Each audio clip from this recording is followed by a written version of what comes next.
Assalamu alaikum everyone. This is D3 8th edition, chapter number 8, exercise 8A.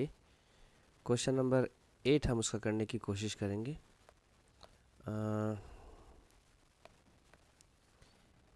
कह रहे हैं कि the number of goals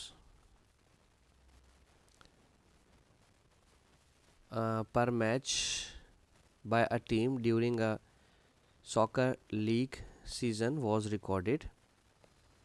Number of goals per match 0, 1, 2, 3, 4, 5, 6 goals and number of matches 6 matches ऐसे थे जिसमें 0 goals थे, 8 matches ऐसे जिसमें एक ही गोल हुआ, 5 में 2, 6 में 3, 2 में 2, 4, 2 में 5 और एक मैच ऐसा था जिसमें 6 गोल्स हुए. Find the total number of the matches played. Total number of matches played का मतलब ये है कि आप सारे इनको ऐड कर लीजिए कितने मैचेस उन्होंने प्ले किए हैं. ठीक है, नंबर ऑफ मैचेस को प्ले कर लें. ये हैं हमारे पास 6 + 8 + 5 + 6 + 2 + 2 + 1. तो ये विदाउट कैलकुलेटर तो है नहीं, ये पेपर वैसे पेपर 1 में भी आ सकता है. ठीक है, लाइक अगर ये 5 है और ये 5 है, 10 10 और 22 और 30, ये 30 ठीक है प्लस किए, वैसे P1 में भी आ सकता है, लेकिन क्योंकि स्टैटिस्टिक्स का क्वेश्चन है ये P2 का ज़्यादा चांसेस होते हैं. The total number of the goals scored. ठीक है, total number of the goals scored, सारे स्कोर कितने हुए हमारे पास, total goals, the total number of goals scored. तो आई गेस हमें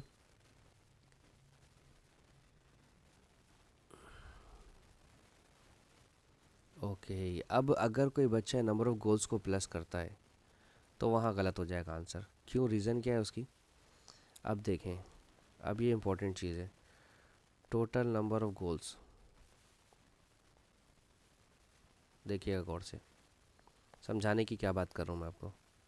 उन्होंने कहा था कि 0 गोल्स 6 मैचेस में, यानी कि यहाँ गोल्स एक भी नहीं था. ठीक है, 8 मैचेस में एक गोल, हर एक मैच में एक गोल, तो टोटल 8 गोल्स हो गए 8 मैचेस में. 2 goals in 5 of the matches, तो हर मैच में 2 गोल्स, तो 5 मैचेस में 10 गोल्स. 3 गोल्स हुए हैं 6 मैचेस में, तो हर एक मैच में 3 गोल्स, तो हर 6 मैच में 18 गोल्स. ठीक है, फिर 4 2 ज़ा 8, फिर 5 2 ज़ा 10, फिर 6 1 ज़ा 6. अब इन सबको प्लस करना है. ठीक है, ये number of goals her matches के हिसाब से ऐड करने हैं. 0 8 + 10 + 18 + 8 8 है ना, हाँ 2 4 ज़ा 8 + 10 + 6. ठीक है, ओके. अब मैं बिना कोई स्मार्ट वर्किंग किए मैं इसे ऐड कर लेता हूँ, 18 + 8 + 10 + 6, क्योंकि फिर कोई गलती होती है तो फिर स्टूडेंट नाराज़ होते हैं. कैलकुलेशन एरर में कॉन्सेप्चुअल मिस्टेक हो तो आई एडमिट के गलती मेरी, लेकिन अगर कैलकुलेशन एरर हुआ करे तो थोड़ा सा नज़रअंदाज कर दिया करें, बड़ी मेहरबानी. ओके, अच्छा आगे कहते हैं the mean numbers of goals scored पर मैच बाय द टीम. अच्छा, अब आपको मीन मालूम करना है. मीन के लिए आपके पास ये होता है, ठीक है, टोटल गोल्स. ठीक है, divided by in total matches. ठीक है, total goals in total matches, के कितने गोल्स हुए हैं टोटल मैच, टोटल गोल्स हुए हैं 60 और टोटल मैच हुए हैं 30. ठीक है, तो 31 ज़ा 30, 32 ज़ा 60, यानी कि मीन जो है वो 2 आ गया हर एक मैच में. अब 2 2 गोल्स हुए हैं. ठीक है ना, किसी जिसमें यहाँ पर नंबर ऑफ मैच 1 थे, इसमें 6 गोल्स अभी बराबर हो गए. ठीक है, तो एवरेज का मतलब यही होता है, मीन का मतलब यही होता है कि परफॉर्मेंस इक्वली डिस्ट्रीब्यूट हो जाए सब में, जिसकी अच्छी है उसकी भी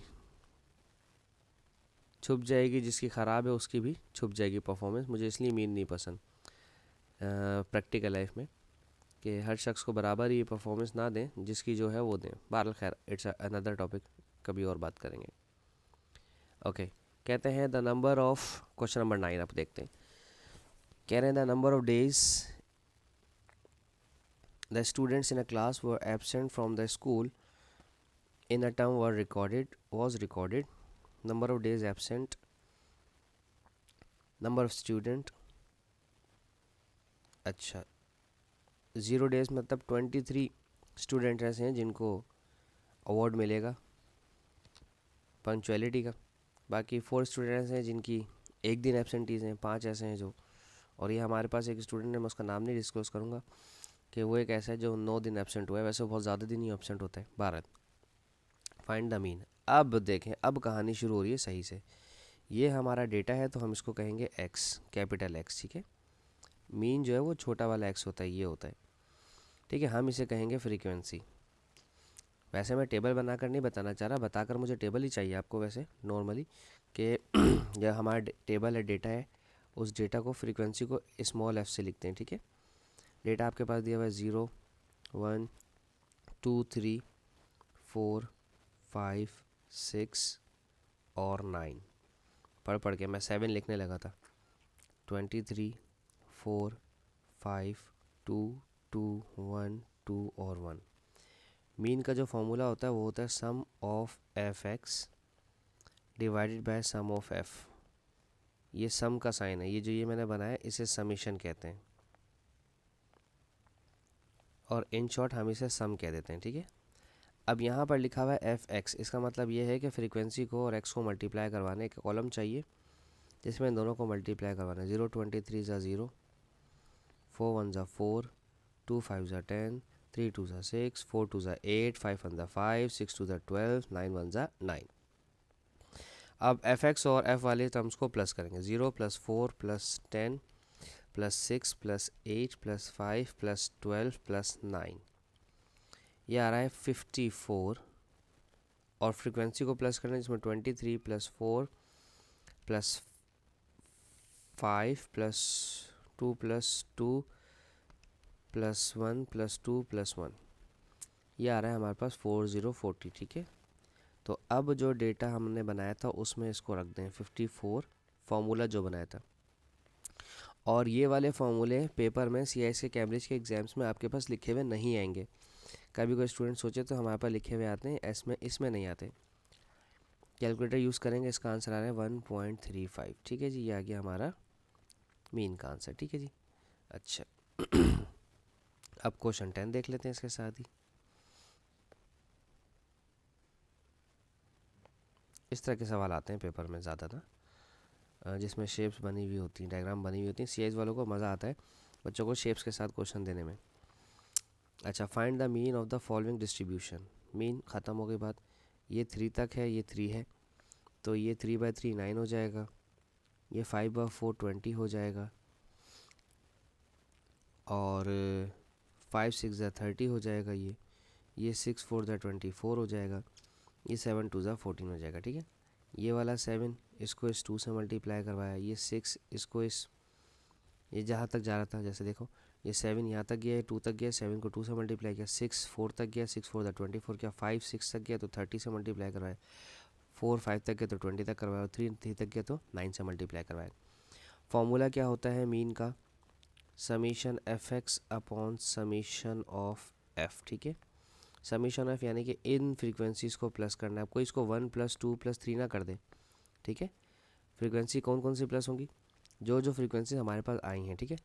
इसकी फ्रीक्वेंसी 3 है तो ये 3 प्लस होगा। इसकी फ्रीक्वेंसी 5 थी, इसकी फ्रीक्वेंसी 6 थी, इसकी फ्रीक्वेंसी 4 थी, और इसकी फ्रीक्वेंसी 2। तो ये वाली फ्रीक्वेंसी, ये बार जहाँ जहाँ तक उठी हुई है वही ऐड करना है, ठीक है।